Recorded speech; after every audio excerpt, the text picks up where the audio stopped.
What's up, guys? We're heading to Saudi Arabia with this next card, headlined by Israel Adesanya versus Nassourdine Imavov. Not too often do we see Adesanya headline a Fight Night card. Last time for that was when he fought Brad Tavares back in 2018, and the last time he was in a non-title fight was when he fought Anderson Silva in 2019. But it's a great fight. This is the kind of matchup that you want to see for the former champion, taking on a top contender, and it should be a good fight as well. But the card is short, 11 total fights, which I actually like. You know, sometimes having the 14 fight cards are a bit much, but there were 3 fights that got canceled. Abdul Karim El Sawadi had 2 fights, both of his opponents pulled out, so he's off the card. And the big one that hurt the card was Ikram Aliskerov versus Andre Muniz. That fight was canceled as Muniz had passport issues, right? He couldn't make it to the country. So 11 fights total. The main card is going to start noon Eastern time and 9 a.m. for the prelims. Don't forget, it's not the usual time slot, it's 10 hours before. Nurmagomedov is coming back to fight Oliveira, technically, but the prospect of the night, you'd have to say, is Shara Magomedov. He's undefeated, very good striker, needs to improve his wrestling for sure, but one of the most exciting strikers in the sport. Very creative, very fast, athletic, flashy, he's got all of it to make himself a fan-friendly fighter. The stake of the night, the fighter that needs a win here,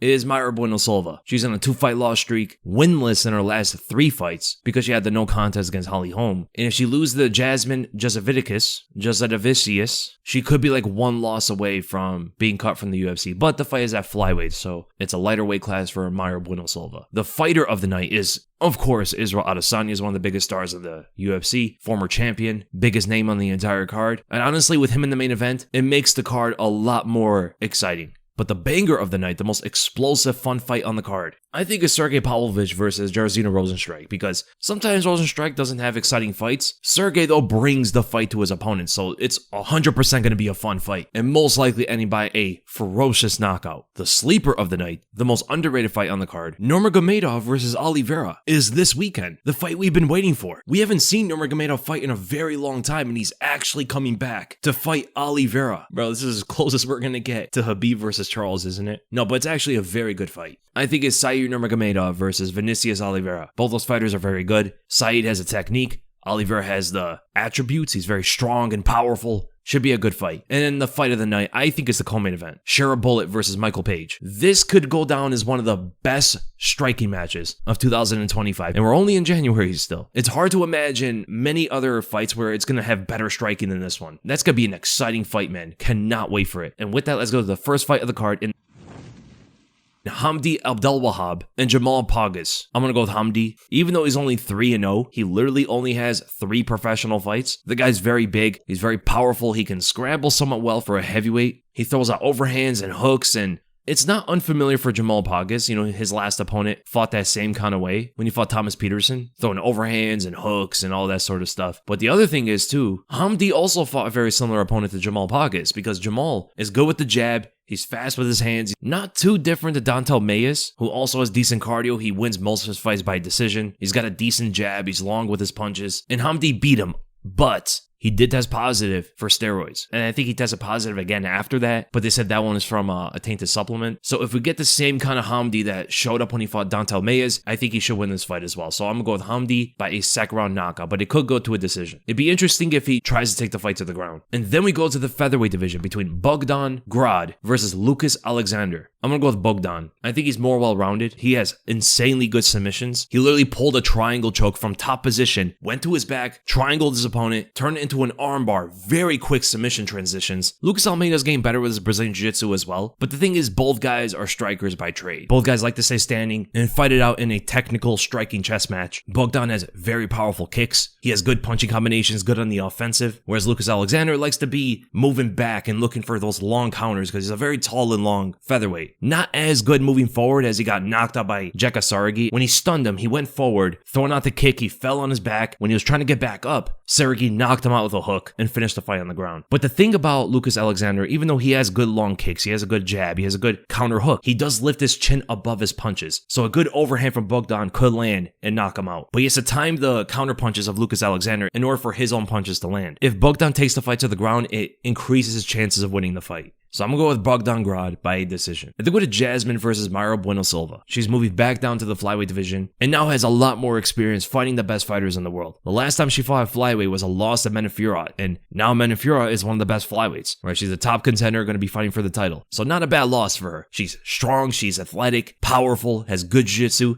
The only thing is, though, not great cardio, man. I think she could beat Jasmine if she can fight the whole 3 rounds without gassing out. Or at least like 2.5 rounds, you know? Fast scrambles to get the back. Jasmine's on a 3-fight win streak. Just submitted Ariana Lipski de Silva, greatly improving her Brazilian Jiu-Jitsu skills. She has good striking. She's long for the division. So I'm going with Mayra Bueno Silva by a second round submission. She has very, very good Brazilian Jiu-Jitsu and excellent submissions. And then we go to Terrance McKinney versus Damir Hadzovic. That's crazy. Hadzovic is still fighting, man. I remember this guy a long time ago, man, when he fought Mirbek Taisumov, who was an excellent fighter back then. A very good striker. But really never had that big win in the UFC. His best win was against Marcin Held. And I think they're throwing him at Terrance McKinney just to get slaughtered. Terrance McKinney is more powerful. He's bigger. He's faster. He's in his prime, which is crazy to say because he just lost by head kick knockout in the first round against Esteban Ribovic. But I still think this is the best version of Terrance McKinney. He's fighting better fighters, more talented. Esteban Ribovic is probably going to be a future ranked fighter in the lightweight division. And I think this might be one of Damir's last fights. If this isn't his retirement fight, he might have like 1 or 2 more and that's it. Hadzovic is a decent striker. He's got good time kicks, good knees, a decent lunging left hook, but man, he has no takedown defense. Mark Giacchese was literally putting a wrestling clinic on him. And Terrance McKinney should also be trying to wrestle with this guy. Single leg, soften him up with ground and pound, get his back, choke him out with a rear naked choke. Because Damir is the more technical striker, but he's just not nearly as powerful. Terrance McKinney has 1-punch knockout power. He stands very wide. His defense is not all there. So if Damir can push the fight forward and get Terrance McKinney to the fence, he could land some big shots, but I think McKinney's going to be the pressure fighter. He's going to push Damir back, throw some jabs, some high kicks, get him moving back, shoot the single leg against the fence, take the fight to the ground and pound, maybe just finish from there or get the rear naked choke and win by a submission. So I'm going Terrance McKinney by a second round submission. All right, kind of similar to how he beat Ziam, who also is fighting on this card. And then we go to the heavyweight division. The GOAT, Shamil Gaziev versus Thomas Peterson. I'm going Shamil Gaziev by like a, maybe like a 10-second tornado elbow. Or he might hit him with like a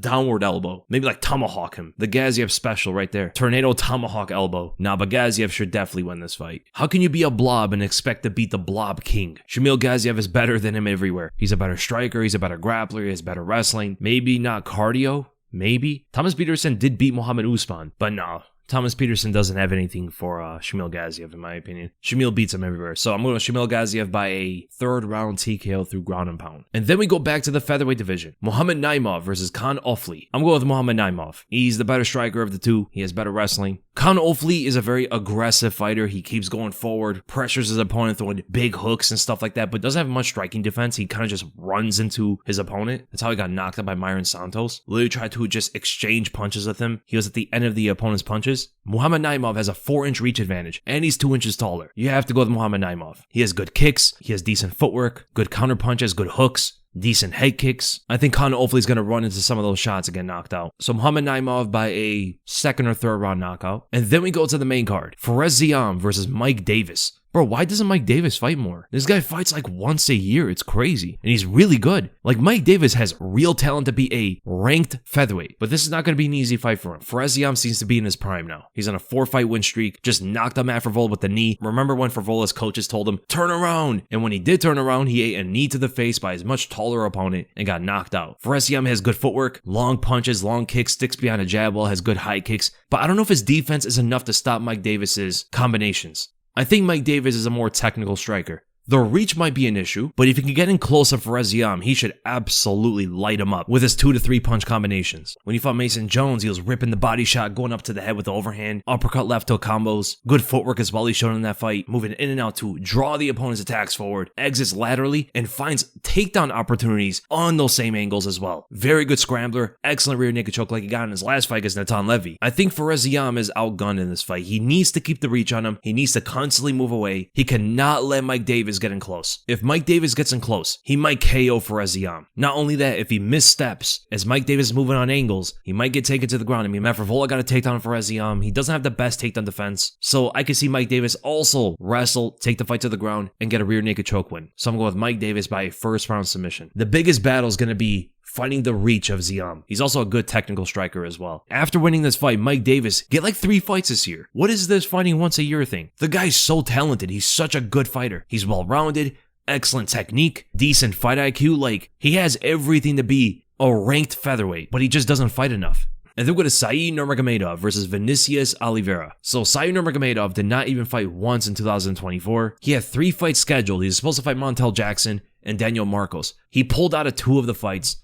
One of the times it was his opponent. So hopefully he makes it to the fight. Vinicius Oliveira had 2 fights in 2024. Very dangerous opponent. Oliveira is powerful, strong, big for the weight class. Said, I think, is the more technical fighter. He is more well-rounded. He's good on the ground. He has good kicks. Very athletic and versatile. He has a very good guillotine choke. Decent takedowns. But man, one shot from Oliveira can change the whole fight. But I have to go with Said Nurmagomedov. He's just the more technical fighter. Oliveira doesn't fight safe sometimes. He moves forward and can get hit. That's how he got knocked out by Ali Taleb. And Said has some very good high kicks, could take the fight to the ground and get a rear naked choke, right? Oliveira is not the most technical fighter, so I think Said will show his fight IQ, measure the first round before throwing anything crazy. If Oliveira is super aggressive, going right after Said, I think then he's going to take the fight to the ground, control him for the first round, and eventually get that rear naked choke. And then we go to the heavyweights. Sergei Pavlovich versus Jairzinho Rozenstruik. This is going to be a very short fight. Both guys are strikers. Sergei is coming off a 2-fight loss streak, but he's still a top-ranked fighter. Jairzinho Rozenstruik's coming off a 2-win streak. I think Pavlovich hits harder, but both guys have 1-punch knockout power. Rozenstruik is going to keep it technical. He's not going to do anything too crazy. Sergei's going to bring the fight to him, and that's why I think stylistically, Rozenstruik might do better in this fight than people expect. Because when Sergei's moving forward, and the opponent is not flustered by his aggression, if they stay composed, Sergei's defense is not all that great. There's a lot of openings for Rozenstruik to counter him. And Rozenstruik is naturally a counterpuncher. He throws good hooks in the back foot. Sergei likes to spam the same kind of punches from range, but throws them in the same rhythm, right? It's always like the same tempo, same rhythm with everything. And it can get timed by Rozenstruik. It's exactly how Alexander Volkov made the fight look easy. Sergei was just doing the same thing the whole fight. He never changed his attacks. He never changed his rhythm. And when he throws the right hand, a lot of times he switches into the parallel stance,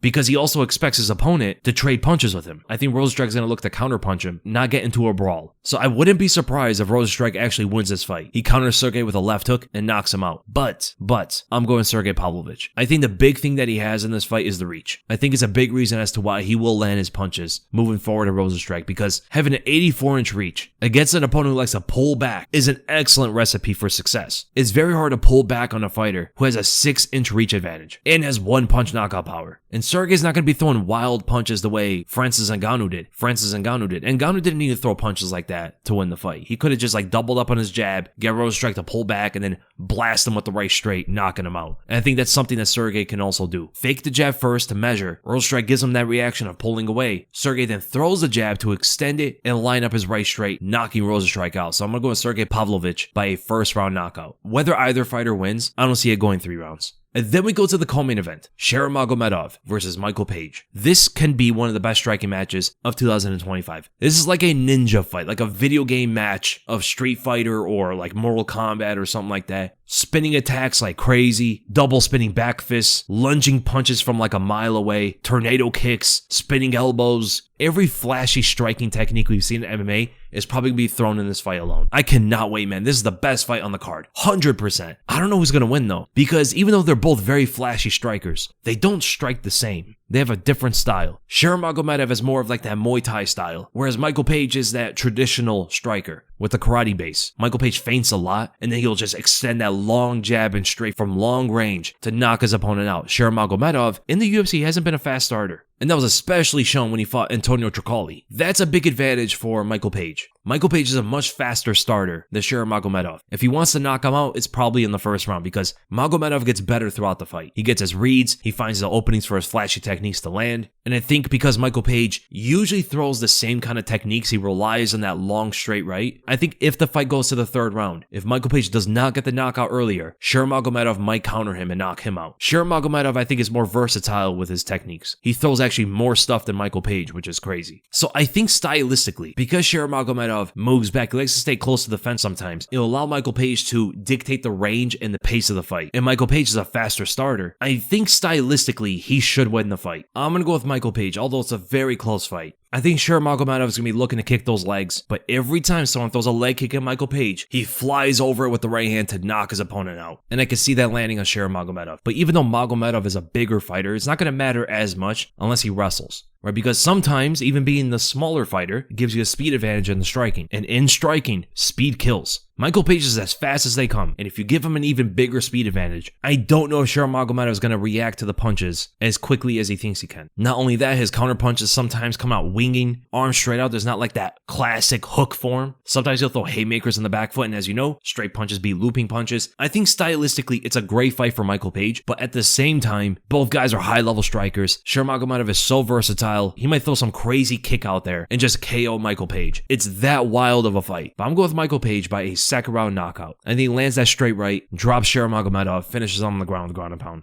And then we go to the main event. Israel Adesanya versus Nassourdine Imavov. Amazing to see Adesanya in a non-title fight, headlining a Fight Night card. We need more of these. Former champions, even some champions actually, headlining Fight Night cards would be great. We used to have them back in the day. We finally have Adesanya, one of the biggest stars in the sport, headlining a Fight Night card. It's amazing. They should have more fight nights like that. But two top-ranked fighters, I think the winner gets a title shot, especially if Imavov wins after Hamzat, right? Because Hamzat gets the first title shot, then the winner of this should get the next title shot. So there is like a lineup for the middleweight champion to fight. Both guys are good strikers. I think Adesanya is a better striker. He's taller and longer. I think both fighters are very fast, so I don't know who's going to have the speed advantage, but Adesanya is going to have the distance advantage, which is going to make him seem like he's faster in a way, right? He doesn't need to get closer to land punches like Imavov does. So Adesanya doesn't have to expend as much energy to land his shots, but that means Imavov has to feint constantly. He has to get Adesanya to constantly react, because if he allows Adesanya to stay at his range and all Imavov is doing is trying to get in close, Adesanya is going to treat this fight just like he did against Paulo Costa and Yoel Romero. It's going to be nothing different. Imavov should also wrestle. He's not the better striker. He's not like a one-punch knockout guy. He could still land the shot. I mean, he is a middleweight at the end of the day, but that's generally not the way he wins fights. He needs to be a mixed martial artist and wrestle Adesanya. He needs to mix in the takedowns with his striking. If he doesn't, he's going to lose this fight. If he does mix in the takedowns, I think he might win. But Nassourdine Imavov is not a consistent fighter. In some fights, he looks like he could be the middleweight champ. But in other fights, it looks like, okay, he's very overrated, like when he fought Brendan Allen. But the fact that he was able to grapple with Allen is big for this fight against Adesanya, because Adesanya has good takedown defense against the fence. He doesn't have good grappling, though. If the fight goes to the ground, he's kind of just sitting in his guard or try to explode back up to his feet. He hand fights well against the fence. He's able to control the grip, fight with underhooks and overhooks and all that stuff. But I do think if the fight goes to the ground, Imavov is going to have a major advantage. But the way to beat Adesanya is the way Strickland fought him. You have to pressure him. You have to be defensive with your striking and only look for the jab and straight and just like a few openings with those punches, which I think Imavov can do, but from southpaw. But the addition to that style that Imavov has is the wrestling. So I think it's a very close fight. I can see Adesanya keeping the fight at range and just landing shots and winning by a decision in a slow-paced fight. I can also see Imavov pressuring Adesanya with feints and jabs, going for takedowns, getting the fight to the ground, and winning by a decision through that. So I don't know, it's a very tough fight to pick. Imavov is in his prime. He's building momentum. He's on a 3-fight win streak. He wants to become the champ. Adesanya doesn't seem like he has the same motivation as these rising contenders. I mean, these guys have never been champ before. It's their dream to become champions. Adesanya's been there and done that. I know he's talking about fighting Hamza Chimaev and all these different fights, but it seems like he's just fighting to fight and not fighting for some major goal like Imavov is. You know what? I'm going to go with the underdog here. I'm going to go with Nassourdine Imavov by a decision. I just think he's hungrier. I think he has a better mindset trying to become the champ. I never like it when there's a former champion. He doesn't care as much to fight for the belt again. Whereas the guy he's fighting, that's all that he wants. He wants to become the champion. He's hungry for it. He's never had the belt before. He's in his prime. He's well-rounded. He has the wrestling. I think it's going to be a close fight regardless, but I think Nassourdine Imavov is going to win by maybe like a 48-47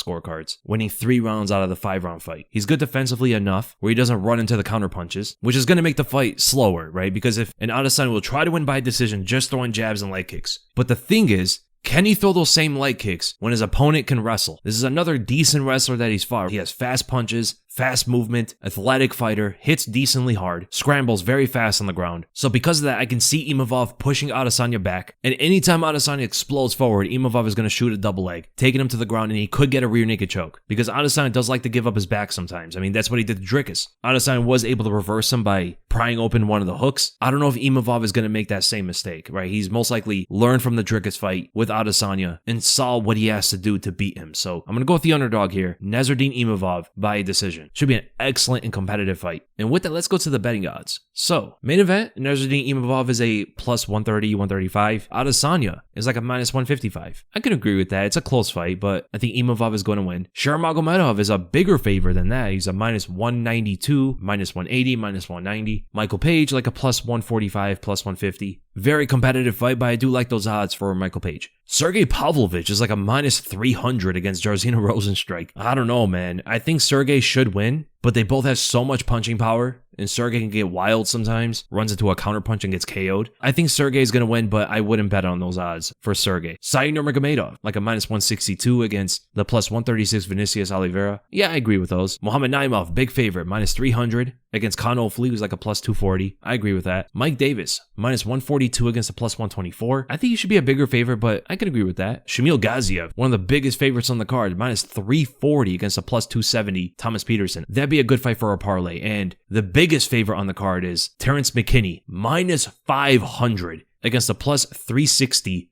Damir Hadzovic. I wouldn't say McKinney's a minus 500, but he's another good pick for a parlay. Jasmine's a decent favor against Bueno Silva, minus 230 against the plus 190. I'm going Silva, man. I'm actually surprised she's that big of an underdog. I don't know. I probably wouldn't bet on the fight, but those are decent odds for Silva. Bogdan Grad and Lucas Alexander is nearly a pick'em. I agree with that. Hamdy and Jamal are also like a pick'em. I think Hamdy's going to win the fight. It's close, but I think he has the punching power. And that's the end of the predictions, guys, for Israel Adesanya versus Nassourdine Imavov. Hope you guys enjoyed it. Make sure to give the video a like. Make sure to subscribe to the bell for notifications, and I'll see you guys in the next video.